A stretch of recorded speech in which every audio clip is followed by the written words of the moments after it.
Good afternoon. My name is Andy Hallman. Later, we'll hear about how the weather has wreaked havoc on the spring sports schedule. But first, today's top stories. Yard signs, door hangers, and headlines continue to pop up around Washington, heralding the upcoming special election for Washington's mayor on April 30th. The winner of the four-way race will go on to finish the term started by Jaron Rosine, who resigned in February. In many ways, this month's special election is a referendum on Mayor Pro Tem Millie Youngquist. Throughout Jaron Rosine's year-long leave of absence, Youngquist was the temporary head of the city, running 14 months of council meetings, budget hearings, and work sessions. Youngquist's sudden status as the city's chief executive has made her quite busy.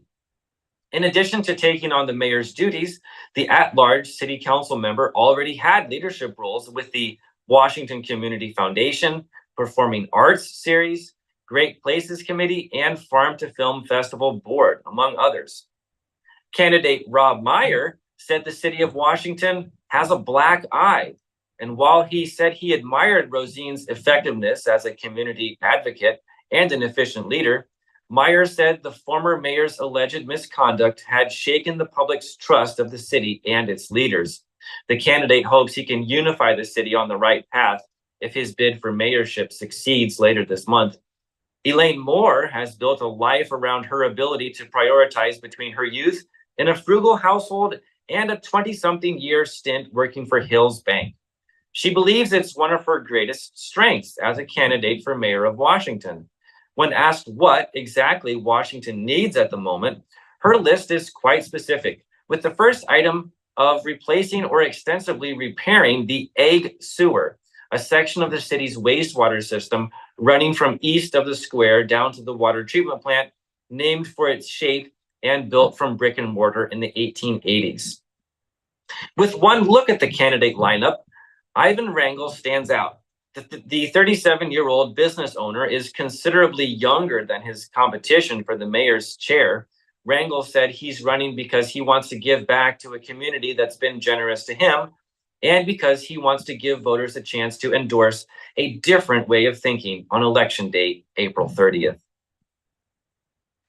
The Farm to Film Festival will return to Washington this weekend, the second year for the arts-centered event in a city that contains the oldest continuously operating movie theater in the world. Organizers for the event plan to highlight that historic landmark this year, holding not only a welcome ceremony at the State Theater, as they did in 2023, but showing 3 films there as well. The list includes a documentary about Ragbri, a film based on an exhibit at the Vesterheim Norwegian American Museum, and a well-known documentary about local historian Mike Zaz and his endeavor to save the Brinton Film Collection. Last year, the festival drew 207 attendees, according to Film Festival Board President Lyle Moen. This weekend, the board hopes to double that number. Moen said he felt good about their odds, with a carefully selected lineup of movies on the schedule, each telling a different story in a variety of formats. Those interested in attending the festival can visit farmtofilmfest.org for a complete list of films, the weekend's schedule, screening locations, and more information. Henry County residents hunkered down Tuesday afternoon as severe storms and at least one damaging tornado ripped through southeast Iowa. As soon as the clouds began to clear, the communities set to work helping one another. Just before 4:30 p.m. that afternoon, Mount Pleasant Fire Department reported a tornado touchdown southeast of Mount Pleasant. The tornado then headed east along Highway 34, causing damage to Salem and the west side of New London. Additionally, many parts of Henry County experienced prolonged power outages due to the damaged power lines. And because of this lack of power, Salem Elementary did not hold classes on Wednesday, April 17th. With a watchful eye on the weather for the week, New London Community Child Care Center Director Michelle Wilka said the center was able to prepare the children in their care for the storm, and taking cover went off without a hitch. When the storm watches turned into severe storm and tornado warnings, Wilka said the kids sat right up, made a line, and we filtered into our safe room. With most of the damage from the storm occurring northwest of the child care center, the event proved mostly uneventful for Wilka, her staff, the children, and parents. But just a short distance away in Salem, however, taking cover turned out to be more traumatic. Salem resident Ann Tallman says she had just finished cleaning a home for a family that returned from vacation only 15 minutes before the storms rolled in. When Tallman realized what people were doing and saw the funnel cloud forming, she immediately called the woman of the home she just left and instructed her to take cover. After the tornado rolled through, Tallman returned to the home to find the third story completely missing, a large steel building obliterated, and holes exposing a second-story bedroom to the sky. Last week, the Mount Pleasant Fire Department officially welcomed not only its new fire truck, but its new fire chief in a ceremony Wednesday evening following the city council meeting. The evening celebration included an official transfer of command, blessing of the new fire truck, and push-in ceremony. Former Mount Pleasant Fire Chief Drew Schumacher passed the torch of fire chief onto Anthony Blint. To mark the change of command, Schumacher presented Blint with a fire axe as a symbol of fire service, which stands ready and connotes strength, confidence, and courage. Schumacher then invited Blint's wife and son forward for the pinning ceremony. Following the ceremonial shift in command, St. Michael's Episcopal Church Reverend Wayne Comm, along with monk and firefighter Joe Campbell, performed a blessing of the department's long-awaited new fire truck. This nearly $2 million truck comes to the Mount Pleasant Fire Department after 2 years of work to replace a 1990 aerial truck. The purchase of the new Mid-Mount Ascendant aerial was approved by Mount Pleasant City Council in November of 22, but the department had to practice patience as the truck was built from scratch according to the truck committee's specifications. Carnegie Historical Museum in Fairfield continues to undergo renovations and improvements in 2024, just as it has in recent years. The museum is replacing 44 windows in an attempt to both restore the building to its 1892 appearance and to make it more energy efficient. Carnegie Historical Museum curator-manager Jake Schmidt said the current windows are not the original ones, but were installed in 1966. The new windows will be taller at 11 feet and take up the whole window frame. Schmidt said the new windows will allow in more natural light and protect the artifacts inside from ultraviolet light. In addition to the new windows, the museum showed off a few new artifacts to a group of homeschool students on Friday, April 12th. One set of artifacts the kids had fun with was some reproductions of Native American water whistles, wooden containers with water inside that produce a whistling sound when tipped over. Schmidt said the museum actually had 2 water whistles in its collection from the Zuni tribe of modern-day New Mexico, but nobody knew that's what they were until a guest pointed it out on a recent tour. Schmidt said Native American tribes made water whistles to mimic the howls and cries of animals, such as birds. For more about the water whistles, here's Jake Schmidt. So Jake, why don't you tell me a little bit about these water whistles? And I understand that they are meant to be reproductions of a Zuni artifact. Is that right? That's right. So in our collection, we have Zuni pottery, quite a bit of it. And we realized lately that somebody has notified us that 2 of our pieces were water whistles. So most North American and South American tribes, larger tribes, would make pottery to mimic sound of trees or nature. And these are actually from Chile, and these were reproductions. And it's interesting, this one here is a wolf. We also have a condor, and also a regular bird. And so these have really been instrumental for little kids to come in and learn. Even some adults really enjoy looking at these and hearing them. And so we encourage people to stop in and see the other things here at the museum. Those are today's top stories.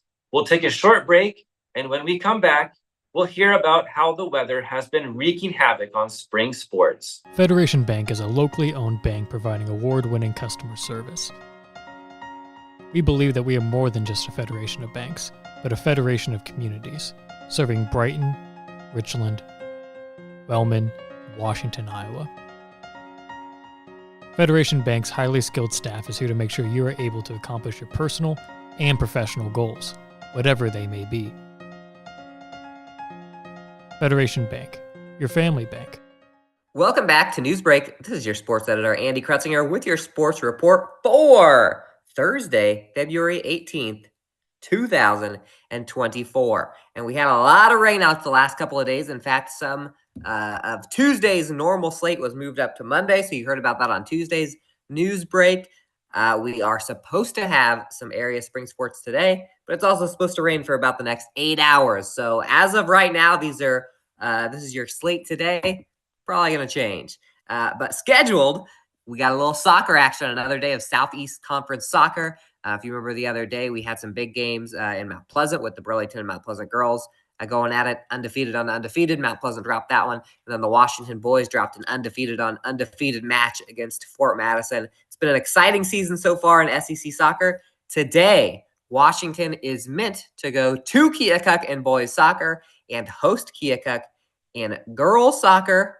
Mount Pleasant playing Fort Madison today. Girls scheduled to be at home while the boys go on the road. By the way, all Keokuk road games for you Washington fans, those are played in Fort Madison because Keokuk is switching up their field. So if you're going to Keokuk, actually you're going to Fort Madison. Check with the coaches on that one.